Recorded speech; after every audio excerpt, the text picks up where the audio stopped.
Collector साहब की शादी में भिखारी पहुंचा और कहा अगला नंबर तुम्हारा है। फिर हुआ। शहर के हर गली मोहल्ले में शादी की चर्चा थी। यह कोई आम शादी नहीं थी, बल्कि इसे सदी की सबसे भव्य शादी कहा जा रहा था।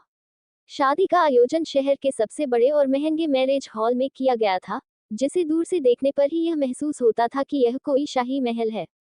बाहर बड़ी बड़ी झालरों से रोशनी की ऐसी व्यवस्था की गई थी कि पूरी रात भी यह स्थान दिन की तरह चमकता नजर आ रहा था। मैरिज हॉल के प्रवेश द्वार को सोने चांदी की नक्काशीदार तोरण द्वार से सजाया गया था।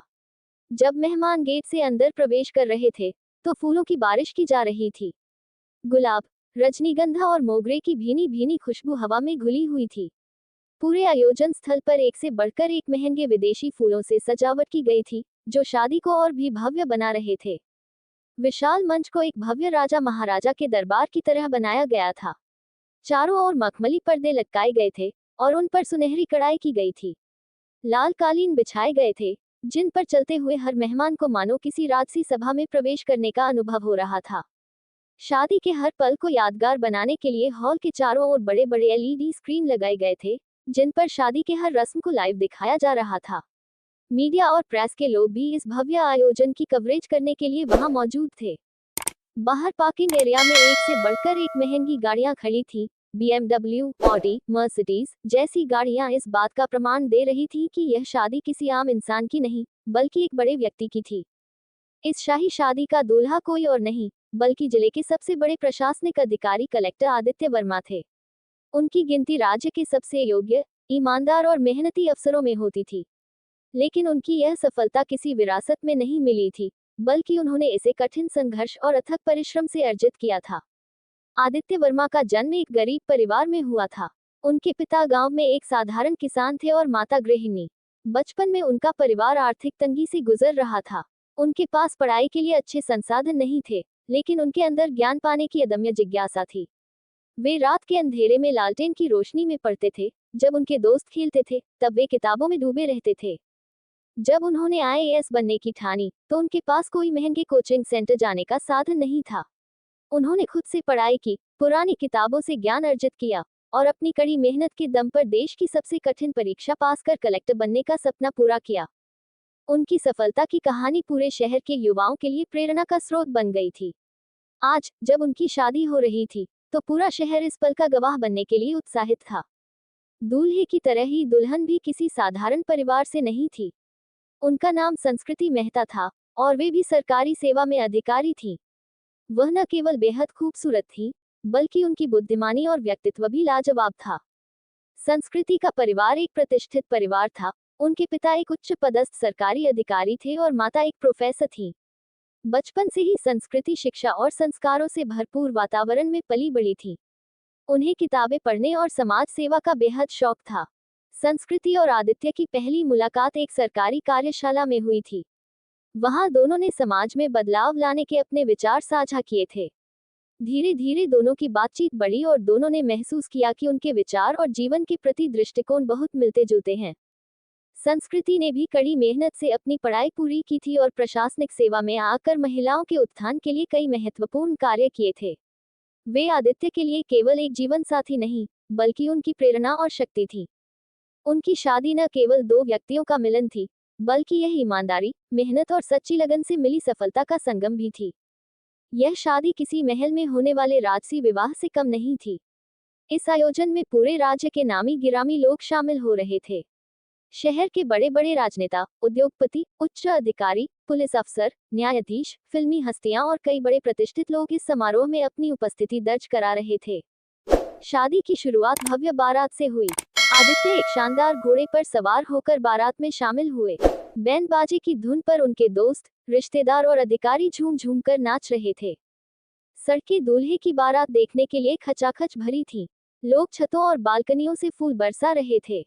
कुछ लोग अपने मोबाइल से इस यादगार पल को रिकॉर्ड कर रहे थे। बारात का रास्ता गुलाब की पंखुड़ियों से सजा था, जिससे पूरी सड़क पर सुगंध फैल गई थी।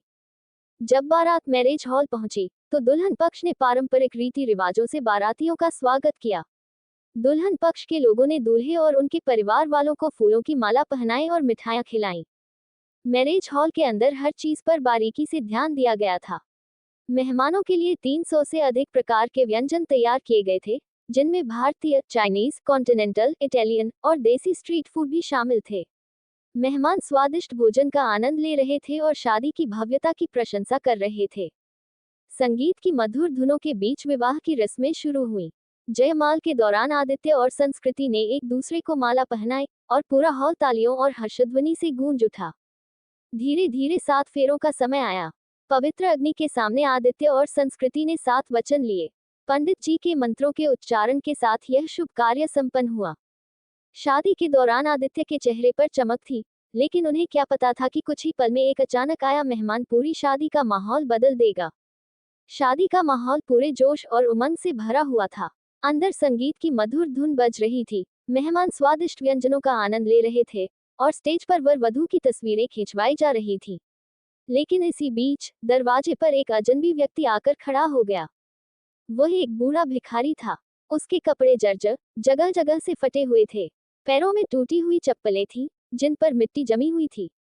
चेहरे पर गहरी झुर्रियां थी और दाढ़ी सफेद होकर बेतरतीब बढ़ी हुई थी। बाल बिखरे हुए और धूल मिट्टी से सने थे। उसकी आंखों में असहायता थी, लेकिन वे गहरी और जानी पहचानी भी लग रही थी। उसने कांपते हाथों से अपनी लाठी पर सहारा लिया और भारी कदमों से गेट की ओर बढ़ा।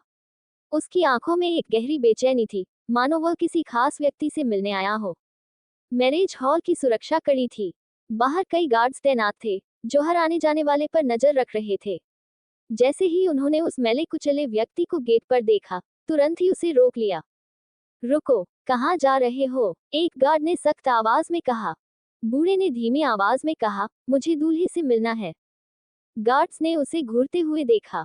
उनकी नजर में वह सिर्फ एक भिखारी था, जो शायद खाने के लिए या भीख मांगने के लिए अंदर घुसने की कोशिश कर रहा था।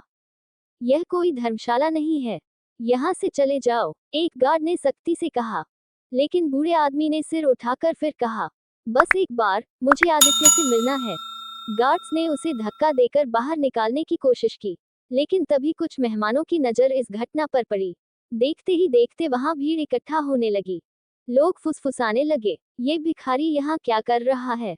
कोई अशुभ संकेत तो नहीं? कलेक्टर साहब की शादी में ऐसा दृश्य। कुछ लोग अजीबोगरीब शक भरी नजरों से बूढ़े व्यक्ति को देखने लगे। कुछ का मानना था कि उसे तुरंत भगा देना चाहिए, जबकि कुछ सोच रहे थे कि आखिर वह यहाँ क्यों आया है। भीतर बैठे मेहमानों को जब इसकी खबर लगी, तो वहां भी हलचल मच गई।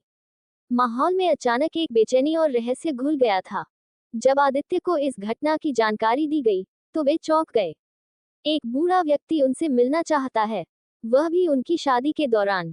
गार्ड्स ने जब उनसे पूछा कि क्या इसे अंदर आने दिया जाए, तो आदित्य कुछ देर सोचते रहे।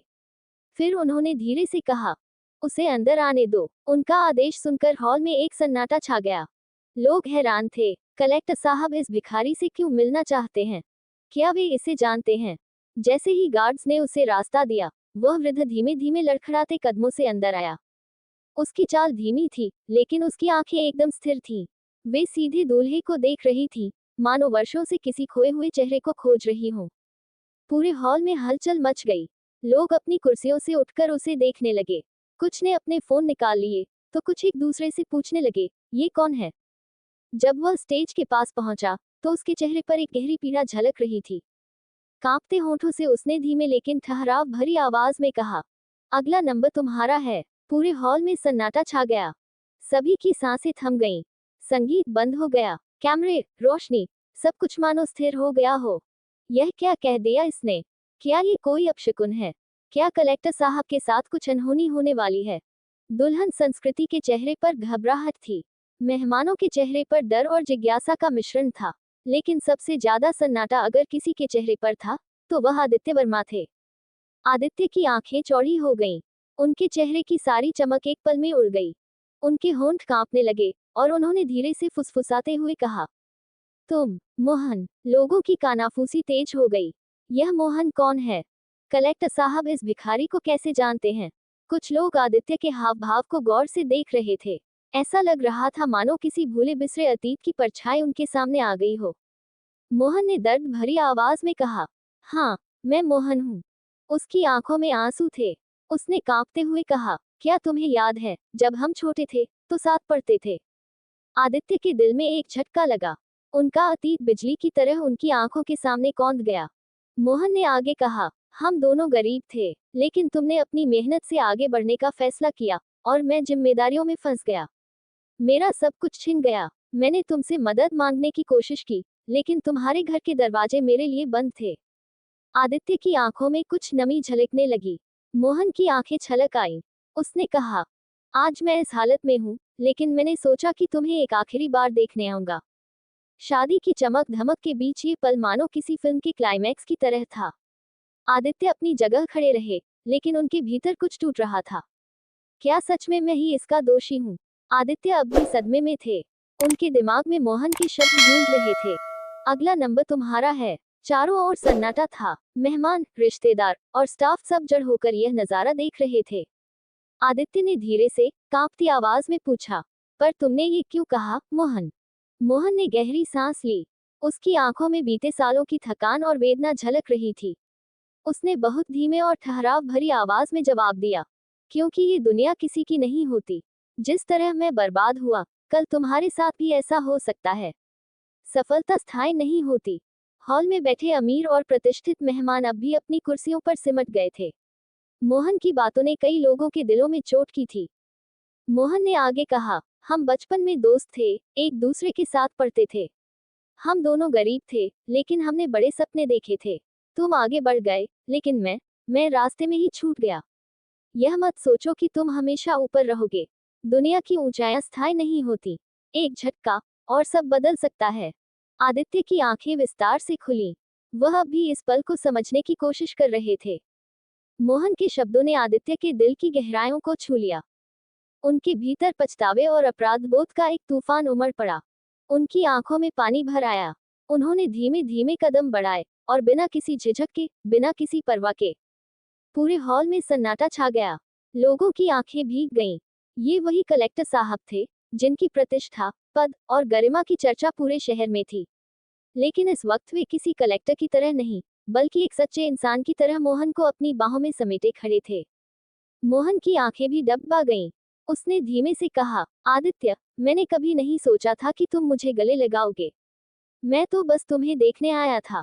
आदित्य ने गहरी आवाज में, लेकिन भीगी आंखों के साथ कहा, तुम अब अकेले नहीं हो, मोहन। मैं तुम्हें अपने साथ रखूंगा।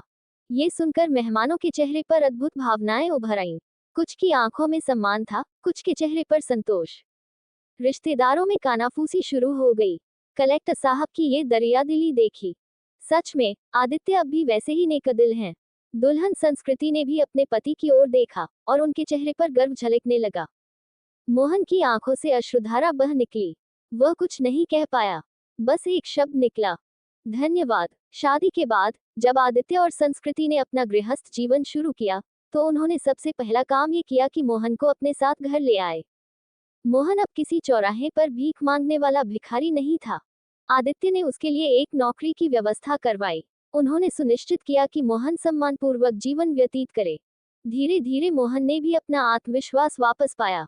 वह अब फटे हुए कपड़ों और लाठी पर टिकी कमजोर काया वाला मोहन नहीं था। वह अब एक स्वाभिमानी और आत्मनिर्भर व्यक्ति बन गया था। सीख, सफलता मिलने के बाद हमें अपने पुराने रिश्तों को नहीं भूलना चाहिए, क्योंकि वही रिश्ते हमारी जड़ों की तरह होते हैं।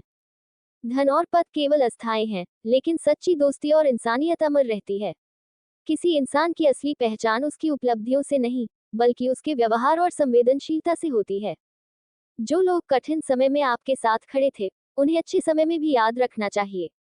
सुख के साथी तो हर कोई बन सकता है, लेकिन जो दुख में साथ दे, वही सच्चा अपना होता है। दुनिया की ऊंचाइयां स्थायी नहीं होती। जो आज ऊंचाई पर है, वह कल गिर भी सकता है। इसलिए अहंकार और घमंड से बचें, क्योंकि विनम्रता ही व्यक्ति को सच्चे सम्मान की ओर ले जाती है। सच्चे रिश्ते न तो पैसों से खरीदे जा सकते हैं और न ही शोहरत से बनाए जाते हैं। ये सिर्फ दिल से जुड़े होते हैं, जहां विश्वास, स्नेह और आत्मीयता का वास होता है। दोस्ती कोई सौदा नहीं, ये जीवन की सबसे बड़ी पूंजी होती है, जिसे जितना निभाओगे, उतना समृद्ध होते जाओगे। अगर यह कहानी आपके दिल को छू गई हो और आपको इससे कोई सीख मिली हो, तो हमें कमेंट करके जरूर बताइए। आपकी राय हमारे लिए बहुत महत्वपूर्ण है। अगर आपको यह वीडियो पसंद आए हो, तो लाइक करें, शेयर करें और हमारे चैनल को सब्सक्राइब करें ताकि आपको ऐसी ही प्रेरणादायक और भावनात्मक कहानियां मिलती रहें। आपकी एक शेयर से यह कहानी और भी लोगों तक पहुंच सकती है, जो शायद इसी तरह की सीख की तलाश में हों।